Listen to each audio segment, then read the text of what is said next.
بلال صاحب، از قلم شکیل احمد چوہان، قسط نمبر 5۔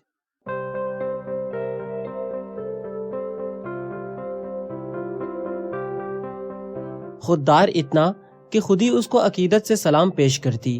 اکثر کہتا دینے والی ذات صرف ایک ہے، اس سے رو کر دل کھول کر مانگو، اس لیے کہ کسی اور سے مانگنا نہ پڑے۔ اپنے ملازموں سے اخلاق سے بات کرتا اور وقت پر تنخواہ ادا کرتا۔ وہ ایک روشن خیال اور حدود میں رہنے والا انسان تھا۔ ہر عمر کی خواتین اسے پسند کرتیں کیونکہ اس کی آنکھوں میں حیا تھی۔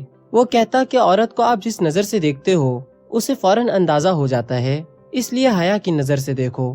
سگریٹ اور شراب کو زندگی میں ہاتھ تک نہیں لگایا۔ لڑکیاں اس کے پیچھے پاگل تھیں۔ جو عورت اسے ملتی جانے سے پہلے پوچھ لیتی، بیٹا تمہاری شادی تو نہیں ہوئی نا؟ جدت پسند تھا، تمام جدید اشیاء استعمال کرتا، ٹی وی، LCD، لیپ ٹاپ، ٹیبلٹ، سوائے 2 کے، موبائل اور گاڑی۔ اس کے پاس ایک پرانا نوکیا موبائل فون تھا اور گاڑی لینڈ کروزر 1988 ماڈل۔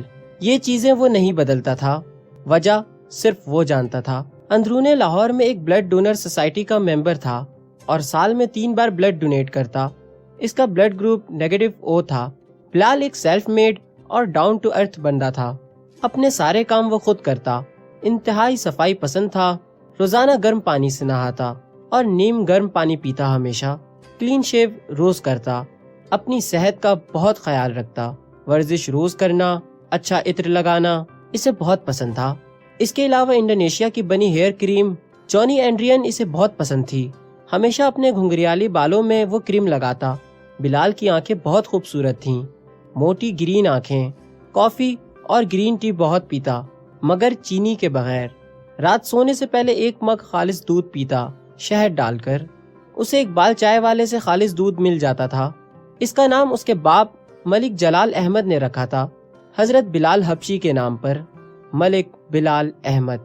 ان سب خوبیوں سے بڑھ کر اس میں ہر مومن کی طرح ایک خوبی اور تھی جو ان تمام خوبیوں سے بڑھ کر تھی۔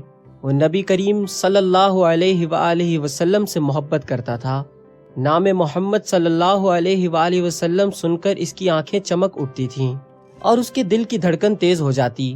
اس کا نام تو ضرور بلال تھا مگر وہ حضرت بلال حبشی کے پیروں کی خاک جیسا بھی نہیں تھا۔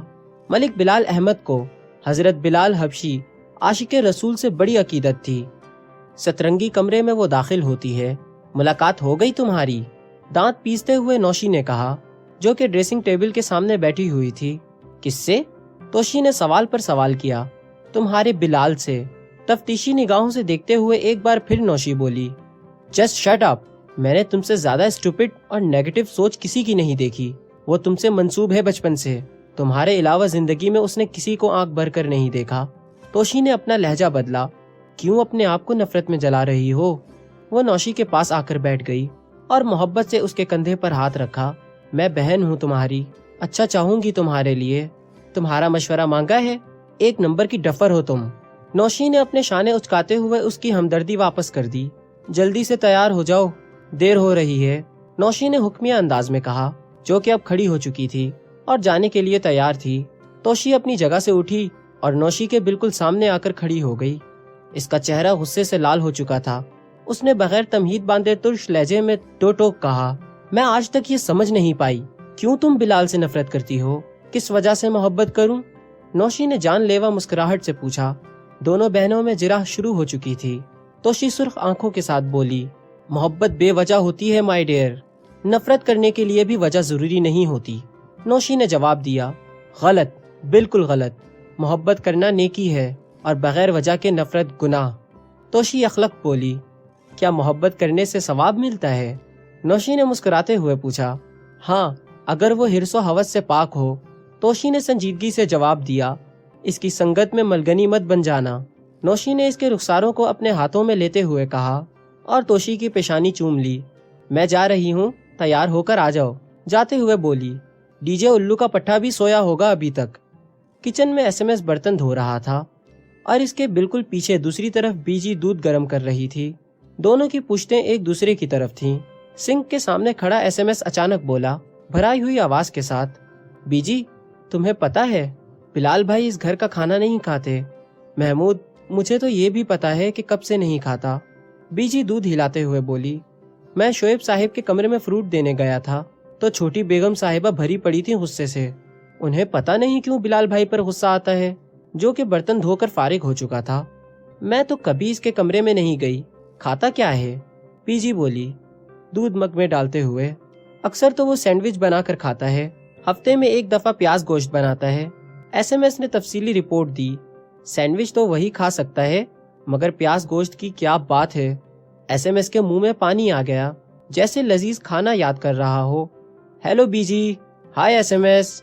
ڈی جے فاتحانہ انداز میں کچن کے اندر داخل ہوتا ہے۔ لو ان کی کمی تھی، بی جی بڑبڑائی، چمچا کہیں کا۔ میں دودھ دینے جا رہی ہوں، اس مسٹنڈے کو ناشتہ دے کر تتر بتر مت ہو جانا، ساری صفائی کر کے جانا۔ بی جی جاتے ہوئے تمام احکام سنا کر گئی۔ وہ روزانہ ناشتے کے بعد بڑی بیگم صاحبہ کے لیے ایک مگ دودھ لے کر جاتی تھی۔ کیا کھاؤ گے؟ ایس ایم ایس بوسی انداز میں بولا۔ بی جی کے جانے کے بعد کچن پر اب اس کی حکومت تھی۔ پیاز گوشت، ڈی جے نے اسی انداز میں جواب دیا۔ دونوں کھلکھلا کر ہنس پڑے۔ پیاز گوشت کے بچے چپ کرو، ایس ایم ایس دونوں ہونٹوں پر شہادت کی انگلی رکھ کر بولا۔ بیگم صاحبہ آ گئیں تو ہمارا قیمہ بنا دیں گی، ویسے بھی آج ان کا موڈ خراب ہے۔ وہ کیوں؟ ڈی جے نے سرگوشی کے انداز میں سوال کیا۔ کہیں بلال بھائی تو گھر نہیں آئے تھے؟ اور خود ہی جواب بھی دے دیا۔ بیگم صاحبہ کو تو نہیں، مگر نوشی میڈم کو تو سمجھا سکتے ہو، ایس ایم ایس نے ناشتہ اس کے سامنے رکھتے ہوئے کہا۔ توبہ توبہ بھائی میرے، میں مرمت کروا کر ہی آ رہا ہوں، ڈی جے نے نوالا منہ میں ڈالتے ہوئے جواب دیا۔